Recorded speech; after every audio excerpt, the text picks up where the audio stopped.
Hi, my name is Donna and welcome to my sewing journey. Do you have fleece left over? I have lots of fleece left over because I make blankets and little hats and things. But you know what else I make? Something that's a really cute and quick gift. Takes 10 minutes, including cutting it out. It's a little headband and it'll cover your ears. And what I really like about it, this one is the same on both sides, but it's reversible.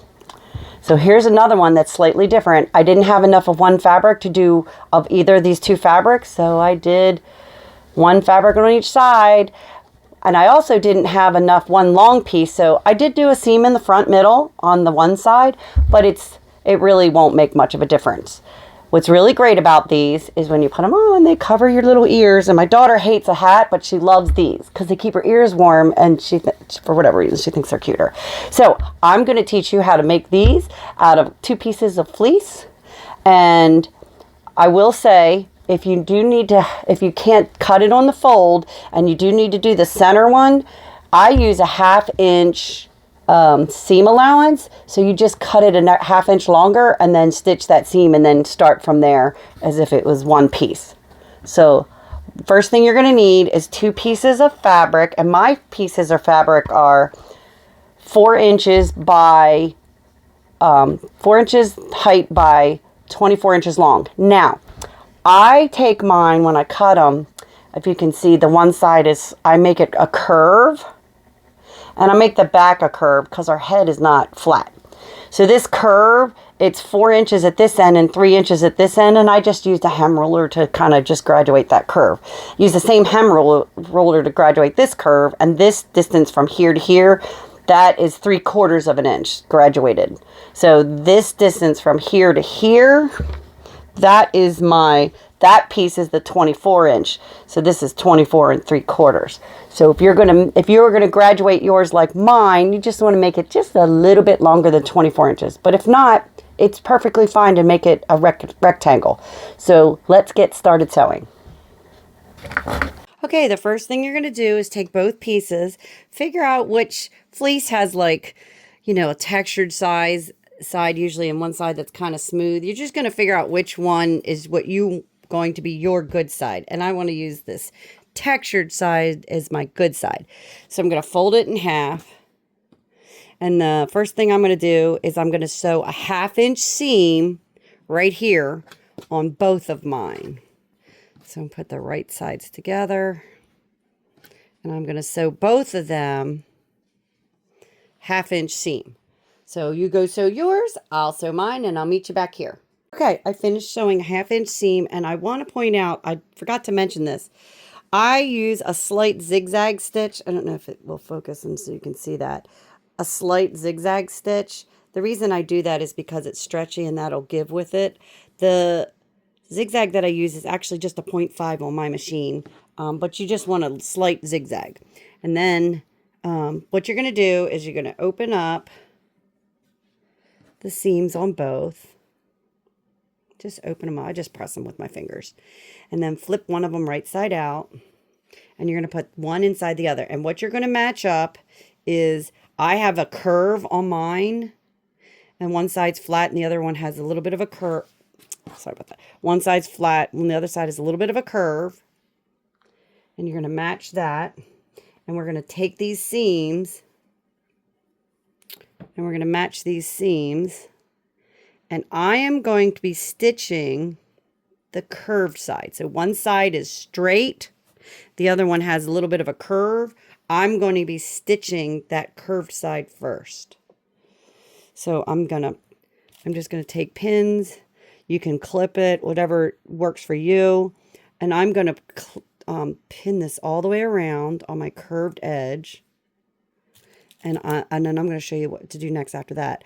But I'm going to pin it all the way around, and I'm going to stitch it a 1/4 inch seam all the way around the top. And then I'll meet you back here. Okay, I finished sewing it all the way around the top. And then what you're going to do is you're going to open it up all the way around. And then, and I'm actually going to show you this on my sewing machine because it's called the burrito method. And I want to show you how to do that.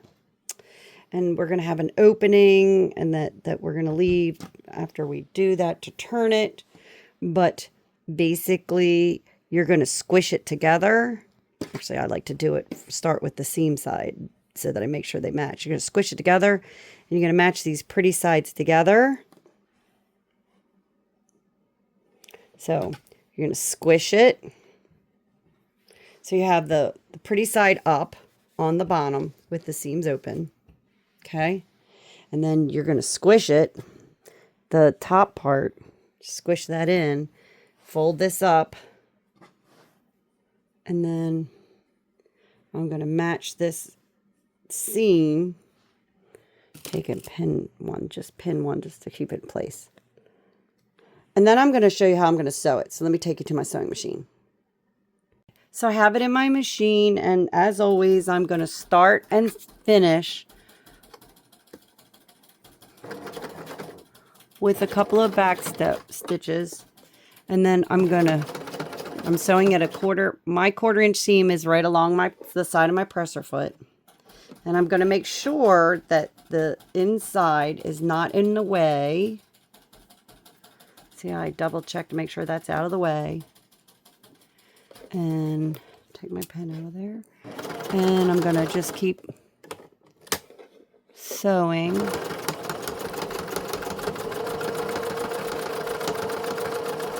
And then I'm going to pause, keeping my presser foot down and my needle all the way down. And I'm going to reach inside. Can you see that? And I'm going to pull this.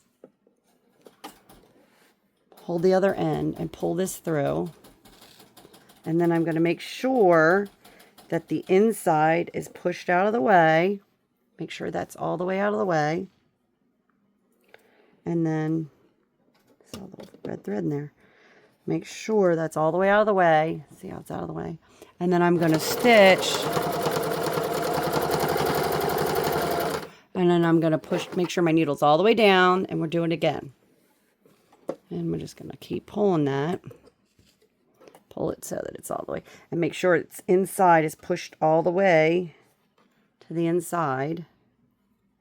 Match up that. That's why I do it with the straight side, because it's easier.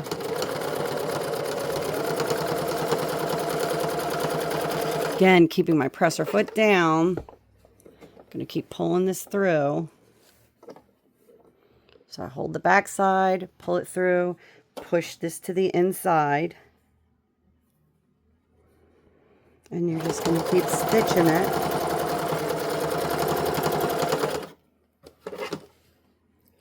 Until you're finished that whole inside.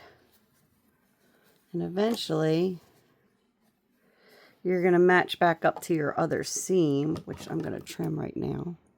But you're going to leave about an 1.5 to 2 inch opening. So I want to match up keep matching this up.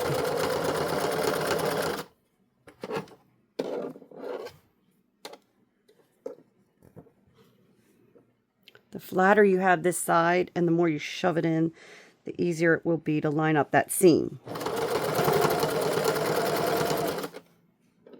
And now I'm getting close. And so here's where my original stitching was. And I'm going to go to about here, back stitch, and then I'll take it off my machine. And then open that up, grab it, start pulling it through both sides until you get it all the way open. Okay, back out a little bit so you can see it's a big ring. And then what I'm going to do, show you this, I'm gonna find my seam, and I like that you can press it. I like to just finger press it and push on the other side, and then pull it tight and run my finger to get that nice and flat, just like that. And then make sure that it's really flat. I take a pin, put it in my seam to find the top of it, my opening. Find the bottom of it. Make sure it's pulled tight, and both, because it's fleece and it likes to curl, you want to make sure it's flat. Pin the bottom of it. And then somewhere in the middle.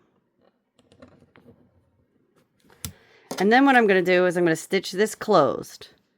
And then I'm going to go all the way around the whole thing. And as I go around, I'm going to keep rolling. Make sure that I roll the seam so that I get it nice and flat like this.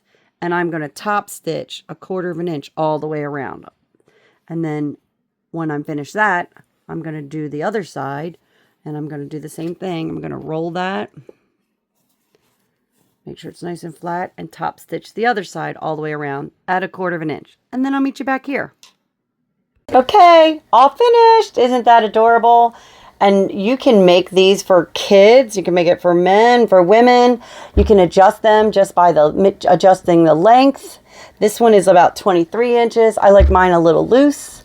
But there's a green one, a different color green, faded green, different, you know, just, and again, the pink one that we did. So it's a great gift. You can make them for children. You can make them for adults. You don't even have to have their head size. You could just use the average size to make it. Like I said, women are about 21 inches, 21 to 22. Men are 23 to 24. Children, it would depend on the age of the child, but you could look that up. So if you enjoyed making that one with me, join me for more. Subscribe and follow, and have a wonderful day sewing.